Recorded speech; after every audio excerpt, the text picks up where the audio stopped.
Ademir Quintino, muita coisa para ser falada desse jogo, muita coisa aconteceu de fato, mas queremos ouvi-lo, Ademir. Qual a sua análise desses 3-0 aí do Coritiba em cima do Peixe na Neoquímica Arena? Eu não sou daquele que venho com soluções ou problemas simplistas para analisar uma vitória ou uma derrota, né? Seria muito simples eu aqui culpar o Cuca. Só que esse mesmo Cuca, eu falei na quarta-feira que eu vejo ele dando indícios de que o Santos tem evoluído. Um treinador ter sucesso no Santos hoje é quase que um milagre, meu caro Ranieri, porque o Santos está envolvido em transfer ban, o Santos está envolvido em problemas financeiros, o Santos que dá um dos seus centros de treinamento como garantia, caso não pague uma dívida de um contrato que já se encerrou com o Neymar, do primeiro contrato dos 6 meses de 2024. Então o Santos tem muitos problemas fora de campo. E isso acaba indo para dentro de campo, na hora do trabalho, de executar contratações muito mal feitas. O Santos contratou mais de 60 jogadores na gestão Marcelo Teixeira, 25 em 2024, mais 20 no ano passado, mais 8, 9 agora, eu já perdi até as contas nesse ano. Então, assertividade não é algo que combina com o Santos ultimamente. Então seria muito fácil chegar aqui e culpar o Cuca, mas o Santos tem um elenco muito desequilibrado. Por isso que nas vitórias eu não costumo ser muito ufanista. Claro que tem a brincadeira, como eu fiz no estádio 97, provocado pelo Sombra, pintou o campeão. Mas a pessoa que tem um pouquinho de bom senso sabe a hora que é brincadeira e a hora que a gente tá falando a verdade. Eu sempre critiquei esse elenco mal montado do Santos, que tem muitos jogadores para uma determinada posição e faltam para outras. Hoje você precisou substituir o lateral direito Igor Vinícius, entrou o Mike. A diferença é quilométrica, cara, é um oásis. E olha que o Igor Vinícius não é nenhum supra-sumo. Mas o Mike não tem condições de suprir a ausência do Igor Vinícius. Hoje ele deu espaços defensivamente, foi muito mal ofensivamente. Tanto que foi substituído. O meio de campo do Santos, que tinha acertado, teoricamente, com o Schmidt, com o Oliva e com o Bom Tempo, hoje foi totalmente modificado. E eu acho que o Cuca errou. Colocou o Gustavinho, que estava sem ritmo de jogo. Não que o Gustavo não tenha condições de ser titular. Até outro dia era o titular. Mas tá sem ritmo, tem que voltar aos poucos. Colocou o William Arão visivelmente sem ritmo de jogo em um setor, que é o principal do time. Das 3 peças, você mexeu 2, você mexeu demais. E colocou o Moisés, que...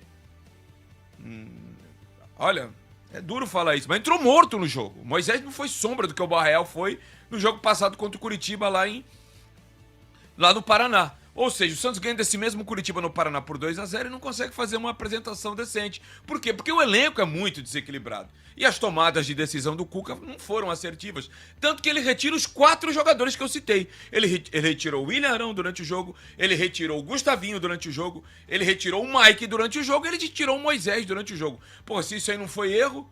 Então o Santos tem um elenco muito desequilibrado. O Santos tem 1-11 ali, se não tiver ninguém machucado, razoável para fazer uma temporada intermediária, mas na hora de substituir, não tem reposição à altura. E o Cuca hoje, na minha opinião, colaborou. Não bastasse isso, os jogadores do Santos não renderam. O Neymar, que a gente achou que ia fazer uma apresentação maravilhosa para carimbar com chave de ouro a ida dele para a Copa do Mundo amanhã, foi longe disso. Chegou um momento que ele... Até porque os companheiros do Neymar são...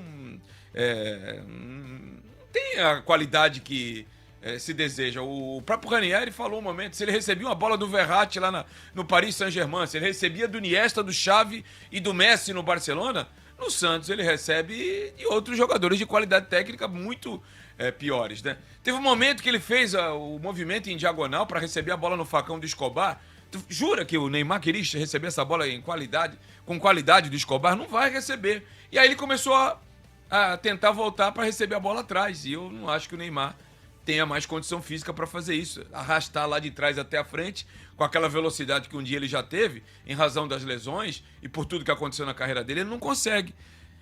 E aí ele começou a sofrer faltas e não acontecia nada. Então o Santos, que teve muitos problemas coletivos e individuais para tomar 3-0, não rendeu ofensivamente. O Neymar, longe de uma boa atuação, o Rolês era apagadíssimo.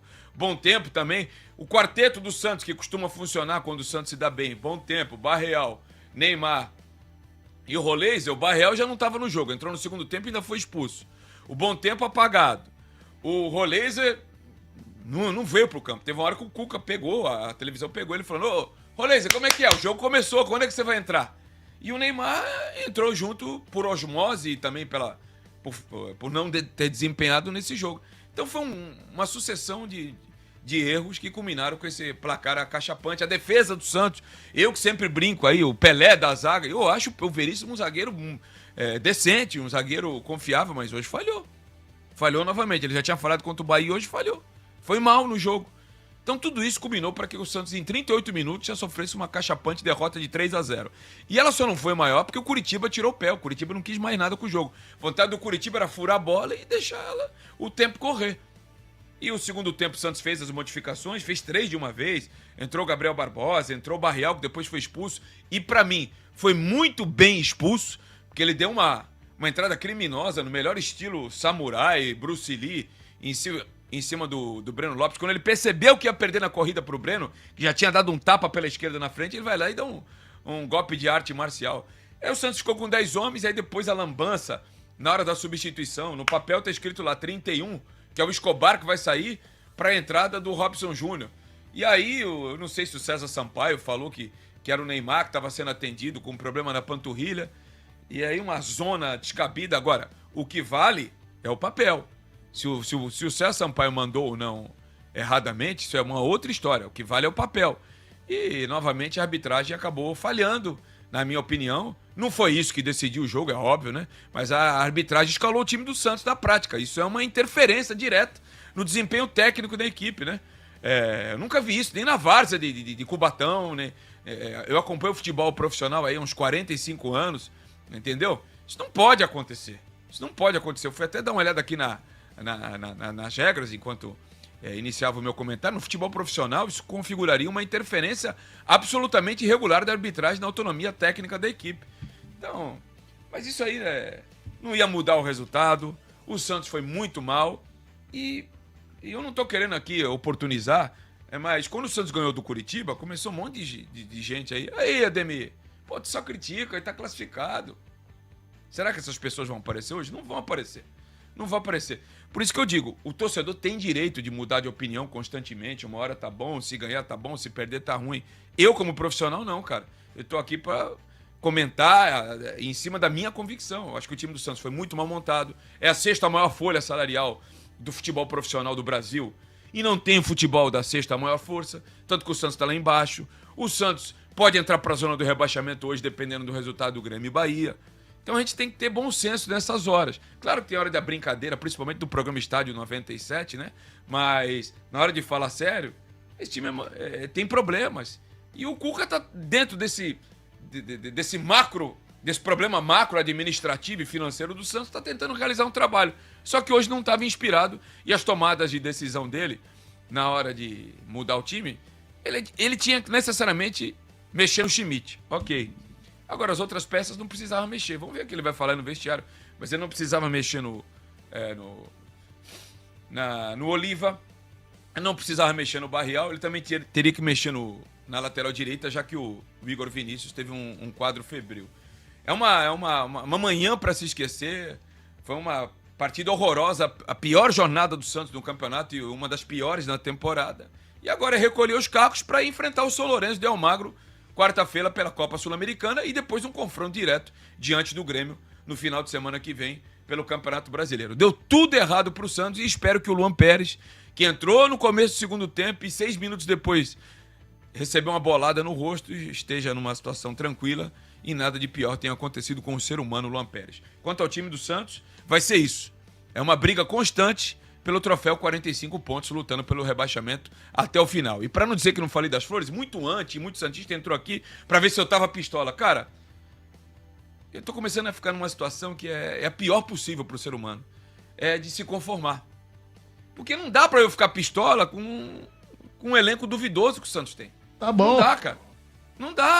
Não dá, cara. Se fosse um time que não tivesse rendendo, mas a qualidade do Santos é essa aí. Na hora que tu tem que mexer numa, 2 peças, aí dá ruim, como deu hoje. E tem um detalhe importante, né? O Coritiba, com essa vitória, subiu para a 6ª colocação. né? Mas assim... Junto com o Atlético Paranaense. Isso, o Coritiba chegou a 23 pontos, o Atlético Paranaense também tem 23, mas o Atlético joga. Só que é um detalhe, o Campeonato Brasileiro está muito equilibrado, extremamente equilibrado. Se o Santos tivesse vencido o Coritiba, teria ultrapassado o Coritiba. O Santos teria ido a 21 pontos e o Coritiba teria estacionado em 20. Então, para mim, esse foi um jogo de 6 pontos para o Coritiba. Foi.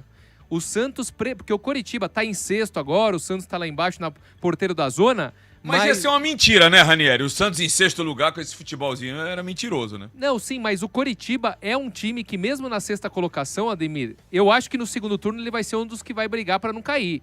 Então, assim, essa distância que ele abre de 5 pontos para o Santos, porque o Santos tem que ver o Coritiba como esse time, que em tese, ó, a gente está disputando com o Coritiba. O nosso campeonato é o Coritiba hoje. E o Coritiba abrindo 5 pontos, vencendo o Santos no confronto direto, isso para a tabela de campeonato brasileiro é bastante complicado, né? Então, não foi só uma derrota qualquer para o Santos. Foi uma derrota do jeito que foi acachapante e foi para um adversário direto. Agora, Ademir, depois eu vou querer saber do Cadu também. Você tem informação e tem feeling, né? Depois de que você falou, acompanha futebol há mais de 4 décadas. Então, além da informação, você ser muito bem informado, você tem aquele feeling. Antes do jogo, Neymar se emociona no hino nacional, Neymar se emociona, chora com o torcedor, ele é saudado, ele agradece. E o que você falou muito bem na abertura de transmissão, parece que ali tem uma despedida acontecendo. Esse, na sua opinião, foi o último jogo de Neymar com a camisa do Santos, Ademir? Vamos lá, tem um contexto, né, pra eu chegar nessa análise aí, né? Como jornalista, acho que eu tenho a responsabilidade de não me envolver em ouvir dizer, né? Mas Santos é uma cidade muito pequena, né? 550 mil habitantes aqui. Claro que com exceções, todo mundo de uma certa relevância conhece todo mundo. E aí começam, não sei se verdadeiras ou mentirosas, a falar, eu falei com esse que disse isso, eu falei com aquele que disse aquilo. A sensação que eu tenho, e aí é sensação, é feeling, não é informação e nem fofoca, é de que o Neymar não tá feliz mais no Santos. O Neymar é uma pessoa muito transparente. Quando ele tá muito feliz, ele irradia essa felicidade. Por exemplo, quando ele vê uma criança pedindo um autógrafo, pedindo uma camisa, pedindo uma fotografia, você vê essa alegria no Neymar. E eu não tenho visto mais há algum tempo. Então a sensação que eu tenho é que ele não tá mais feliz no Santos, por uma série de fatores. Eu não tô dizendo que é um fator só financeiro, não, que não pagam ele. Pegaram um dinheiro aí que tinha que dar 75% para ele, que o Santos assinou lá, que 75% do que vendesse depois que o Neymar chegasse ia para ele, e 25% só para o Santos, e o Santos não depositou o dinheiro para ele, por isso que tem essa dívida absurda, que colocaram aí como garantia o CT Meninos da Vila. Não estou dizendo que é por isso, não. Mas por tudo que aconteceu na Vila, as vaias que ele já sofreu, os bate-bocas, que eu acho que aí faltou uma inteligência emocional também no atleta. Não tem que bater boca com o torcedor, como também já aconteceu. As manifestações de torcidas uniformizadas e não uniformizadas através de redes sociais. A sensação que eu tenho é que ele não está feliz. E baseado nisso, é que me parece que esse convocação para a Copa ou não, parece ser um divisor de águas. Se ele for para o Mundial, logo logo ele tem que se afastar do Santos, deve jogar na quarta-feira ainda contra o São Lourenço de Almagro, mas ele tem que se apresentar ao Carlo Ancelotti e, na minha opinião, por esta infelicidade, não é informação, ele não fica mais na Vila Belmiro, apesar do contrato ir até o final do ano. Se ele não for à Copa, a janela está fechada, não dá para fazer nada agora, vai ficar parado, esperando a janela abrir apenas em julho. Então, acho que teriam mais partidas do Neymar. A verdade é que aquele choro me lembrou muito o choro quando ele se despediu do Santos na primeira passagem dele, lá em Brasília, naquele 0-0 contra o Flamengo, estreia do Gabriel Barbosa. Me lembrou muito aquilo. Tem gente ligada ao Neymar, eu não sei até que ponto isso é verdade ou não, que tem dito na cidade que ele está convocado. Vamos aguardar amanhã às 5 da tarde. Se ele tiver convocado, feeling, apenas feeling, sensação de quem conhece o Neymar e conhece o Santos, é de que, se não foi a última, foi uma das últimas partidas dele pelo Santos, porque não é o aspecto financeiro, não é um aspecto clube de futebol, é o aspecto felicidade que eu não vejo mais no semblante do Neymar vestindo a camisa do Santos. Mas você acha que se ele for convocado amanhã, ele enfrenta o São Lourenço, Ademir? Eu não tenho essa informação, mas aí a questão de filho, eu acho que sim, até porque ele deixou a apresentação de hoje ficou muito apagada para ser a última, né? Para poder ser a última. Verdade. Eu acho que de repente na quarta-feira ele vai, mas vai meio com o breque de mão puxado, sabe? Sabedor de que se tomar uma pancada mais forte, fica fora do Mundial.